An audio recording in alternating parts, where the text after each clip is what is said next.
Hello again and welcome to the program. I am Suren. I like to talk to you about the inner child who dwells in each of us. Just like Gloria Steinem explained once, somewhere with each of us, depending on the age and degree of neglect or abuse, shame or coercion we endured, there is a resistant, daydreaming, rebellious, creative, unique child who is waiting. Waiting for what? Perhaps to be discovered. Indeed, there is a child within every one of us who needs our care, our love, our attention.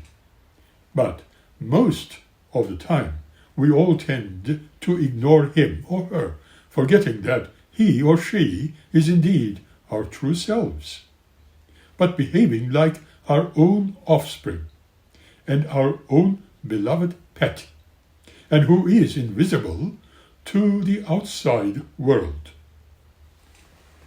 Not realizing we all tend, as human beings, ignore that tiny being and not hear its voice within our own conscious self. We tend to accept the traditional teachings and child-rearing principles we have been subjected to. We seem to have that dearest inner child put in a labor camp where we consider it to be our fate or destiny to live by for the rest of our lives. But it is not necessarily so, because we can free the child from the darkness of the prison camp, where it has been forced to dwell.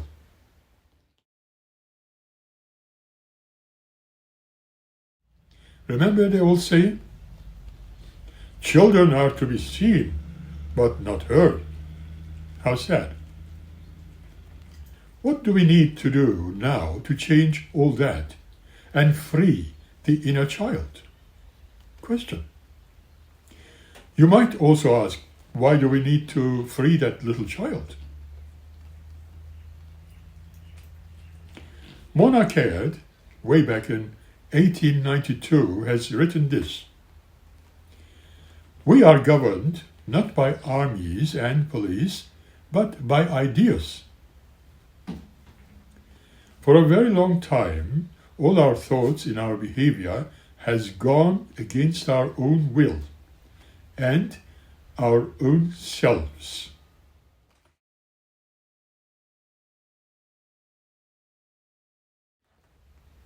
Once upon a time, we were told that we had an education, which was the very first step towards self-esteem for many of us. We are not here to learn, but instead to unlearn. Confusing? Not really. We have certainly not been valued by social bias, which was obviously very wrong. However, what happens when this falsehood is taught as the objective truth? Consider this. When the revered sources of knowledge for some groups of people, which are not visible, and others invincible, especially when we are subjected to encouragements to select either improving ourselves and or becoming ourselves.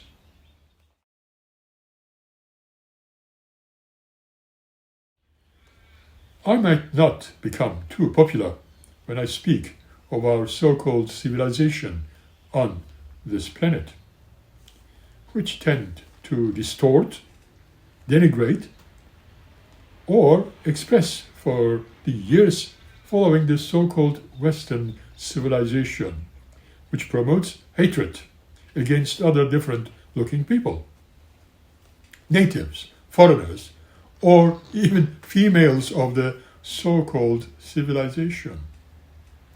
Probably our philosophies, which depend on the so-called gender dualisms, at best and unfortunate gender separations, and viewpoints at worst, following a tradition which are rarely artistic, but perhaps considering biology and focusing more on the so-called human differences than unhuman possibilities, which usually assume masculine values. And remember, even all the religious viewpoints and tribal deities have always been male with more masculine qualities.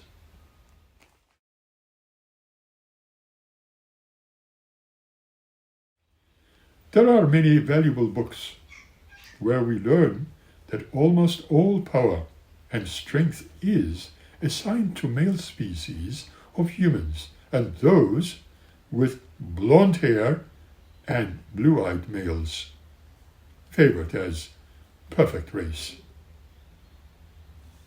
As it has been often mentioned, we tend to see fewer feminine authority as we, so-called humans, climbed the ladder. Only a few females are favored in the field of science, politics, and business. Have you noticed this? Do we belong then to a wrong race of sexuality, observing not a single one we can identify with? Are we subjective if we consider our own experiences and that the objective truth always seems to lie within the group? But remember, we are not a member of that group, and never were. The so-called groups, social, business, religious, or cultist, promote superiority of their kind. And if you notice, we never belong to it. None of us do. We are truly separated from the other genders, colors, observations, and age groups. The question is why everyone is separate with very degrading or neglected way in education compared to the others. For example, the difference between masculine and feminine species of humanity. Everyone seems to be most definitely separated from their less educated relatives by elite educators, which happens to be of a great part of the same problem. We must therefore understand that the current humanity is divided in every way one can imagine, based upon gender, color, religion, or anything that can be imagined.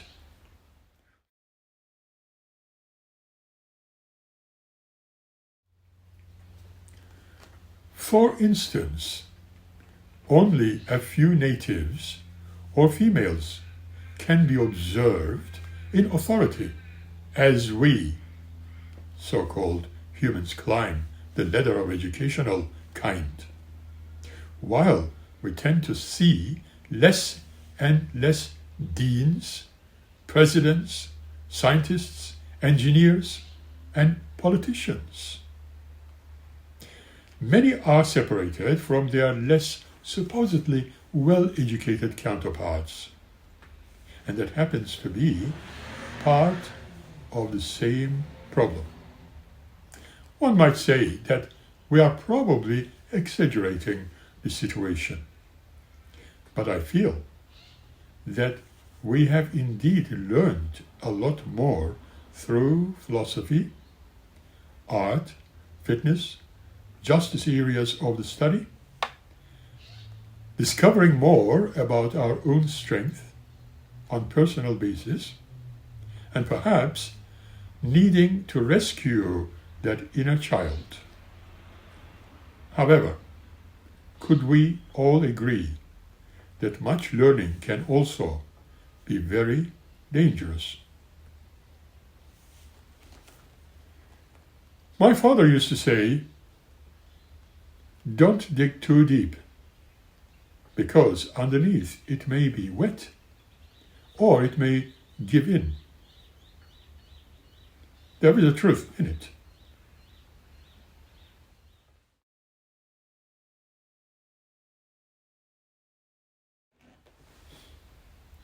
At the end, we all seem to be needing to reparent ourselves. Remember that the unconscious is timeless. All the feelings and the strong emotions of the past can be renewed, and the forgotten feelings can be put aside, just by taste or smell or sound, which may have accompanied strong emotions. Christian or otherwise, an event of insignificant kind can trigger some past anger or pleasure or embarrassment. We must also remember that the memories of all the past experiences which were important to us are all stored within our brain cells, waiting to be released. So where are they? We find them accidentally or consciously. The past suddenly becomes present. There are no variety of ways or a single way to enter the past. A teacher, therapist, or a trusted friend becomes a surrogate parent, and who can make us feel safe so that we too can begin the journey. For the poor few, hypnosis becomes a time-ordered bridge. For others, meditation, perhaps a gentle form of self-hypnosis, allows us to turn inwards. The company of others with similar experiences may assist to build a bridge over the shame or fear that has been blocking our pathway. A whole group may change because we share that group identity, and those pathways for our own change opens up also. We will discuss this background journey in times to come.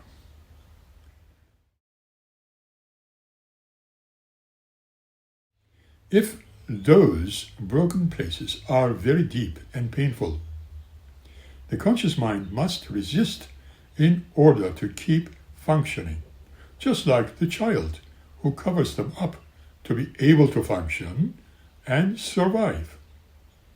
Their being nice becomes more difficult to explore, and they need a more consistent process.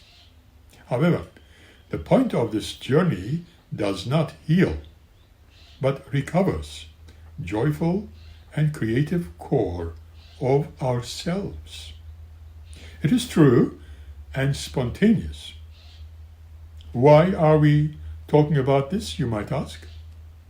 Simply to show the importance of making the connections between past and present.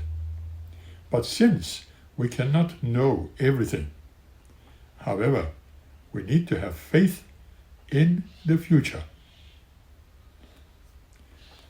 One hopes that this is being mentioned in regard to reparenting self. They seem very unlikely, but one can start one simple exercise which I have conducted myself. Jotting down about the things you wanted that you received in your childhood or not? What shall we discover by doing this? What you should do for yourself. Exactly that. When we are old enough to have an education, the very first step towards self-esteem for many of us is not necessary to learn something new, but still to learn. In fact, we need to demystify what we have been told, and we should do it before we can value what or who we are. That on its own is very difficult, but the social bias and our upbringing, which was clearly very wrong, has helped us to misvalue our own selves. It is obvious that there are certain respected sources of information that can make certain individuals and groups invisible and others invincible. When we choose between becoming better and becoming our own true selves is another question. I may have never asked these questions before. We might even have been totally consumed by escaping, as I did then, and that took me off from my parental home to a different country, where I continued my own education, my way. It was a learning experience and is not suitable for everyone. The word, which is surely known by you, is running away from the hot utensil and falling into the fire. You might know it in different words and order, but it all means just the same. I suppose imaginations really go beyond the two escape routes that we have known, and you can think of various examples of it. For me, running away from the security of one side of my parents and proving that I could make money by part-time jobs and pay my university fees, for instance. But I ended up with the wrong crowd of people and started to hide myself from everybody. It didn't stop my education, though. Nobody knew what I was doing in reality. All they knew was that I was working and feeding my then wife and the child. And they assumed that I was involved faithfully through that wrong company. But I intend not to complain about it, as it was an experience that life has provided me with. However, it ended with disasters. That is a subject on its own, which we can talk about later. It was, in fact, an experience to learn from. I too had a feeling of being odd or lucky, because the possibility was there for an additional way out, while getting a university education and a few more degrees. It was like the vision of a pathway, first towards an interesting career, to become a better husband, better human being, better citizen, and something worthwhile to do, that I could create to fall back on, as my parents would constantly spoke about once. My mother was the only one who literally looked after us. She was a very well-established ladies' dress design and costume creator. She ended up poor due to my father's gambling habits. It was a very depressing state, and I thought of helping my parents in the long run, particularly my mother. But the dark shadows of the blackest company did not make it easy, until I decided to keep my political asylum problems to myself, which I feel not free to talk about, for it is no longer important. However, my dreams have remained steady and never changed as my education continued. As time went on, I discovered a little bit more about humanity and their separatist movements all around the world.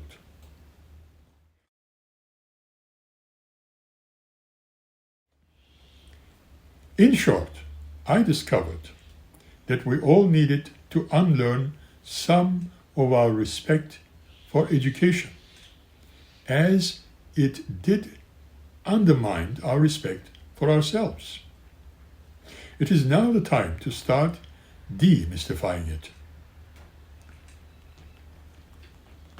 Science, for a moment, is the most powerful influence on the way our minds work, and our capabilities are valued, and the ways we ourselves value them with.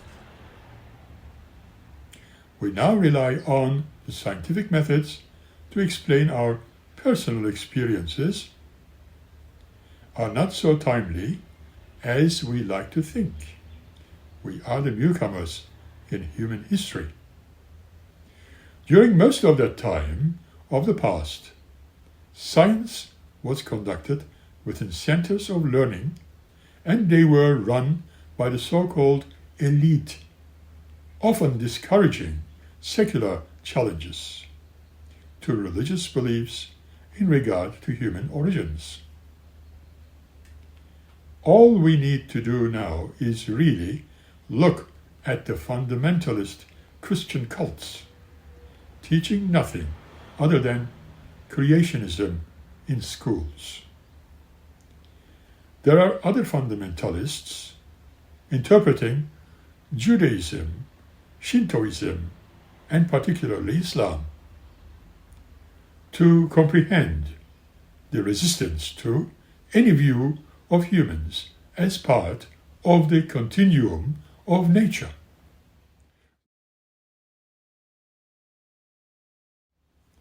Even the scientists who pursue the secular inquiry were often at great risk, a total rejection of cultural assumptions. It was truly impossible, as it still is. Separatist thinking of races of men were spoken of as by religion to have no souls, and you could be absolutely certain that science would soon discover that they were not evolved enough. This theory came first, and the evidence was mastered afterwards. Not necessarily in dishonest ways, but supposedly as a result of selective vision. In fact, the materialism of the 19th century and travels to other cultures has been weakening the church as the authority. For instance, as in Philippines, the new Catholic Church was introduced and which did not recognize the Pope. But the seductive powers had been inherited. Everywhere, all around the world, they were expected to become the society's explainers, providing rules, justifications. And whenever they were helping the hidden or the non-believers, converting them to Christianity was no longer enough rational. For the colonialism became the pillar of European prosperity, and science was expected to provide compelling reasons for their own good.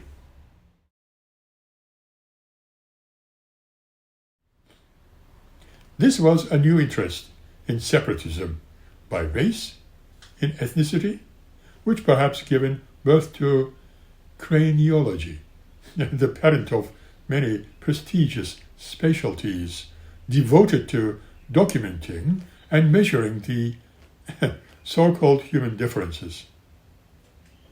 Those measurements were of cranial capacity and became a new branch of science, set out to assess the brain size relative development of different areas of the brain, and those assuming the level of intelligence, which, of course, is completely erroneous.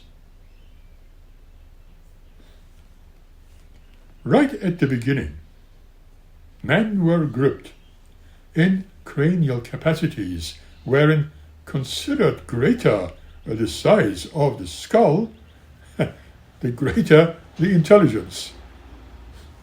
You can laugh if you like I do. Many wide-ranging studies were compared, and the measurements per skull by race and ethnicity by 6.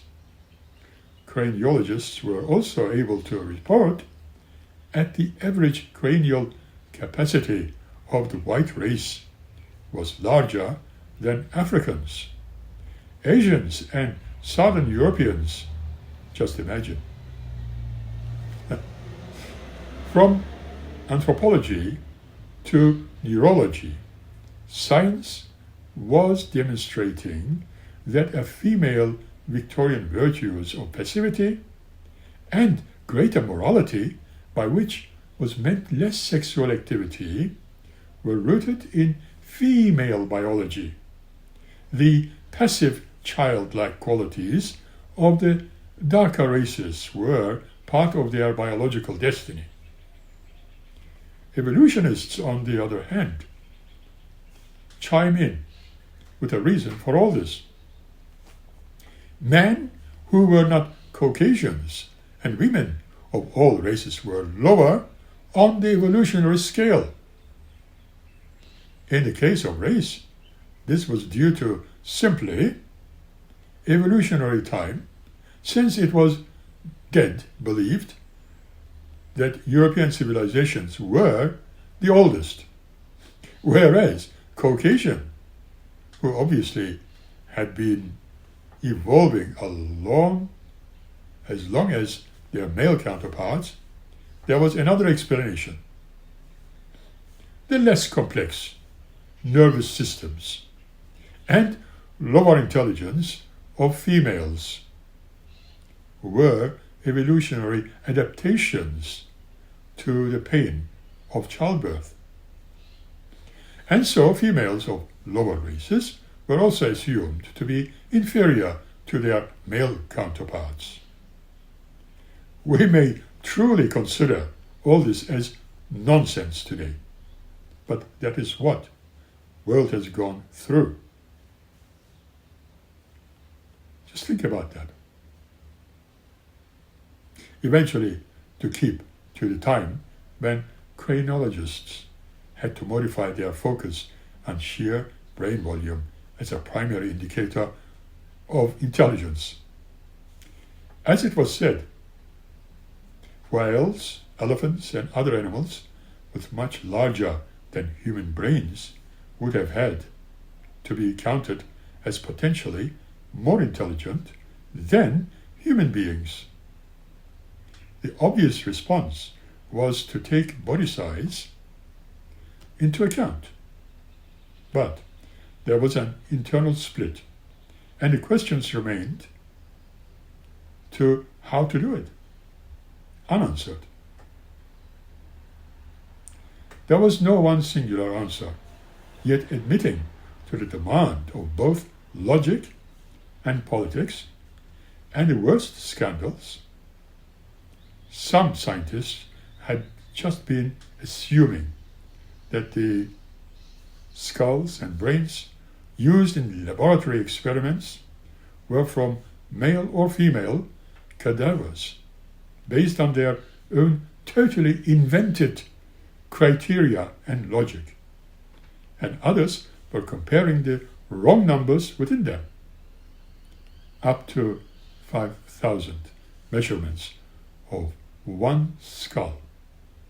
In an effort to save their profession, some craniologists, well, at least one, is returned to simple hierarchy of skull and brain size that was easily understood, admitted the common sense criterion of explaining again the male superiority.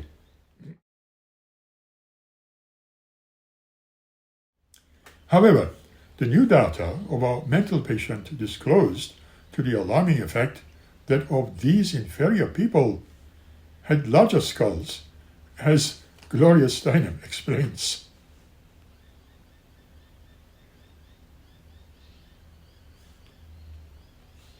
And with that, let us stop here for this episode. We will meet again by the next episode.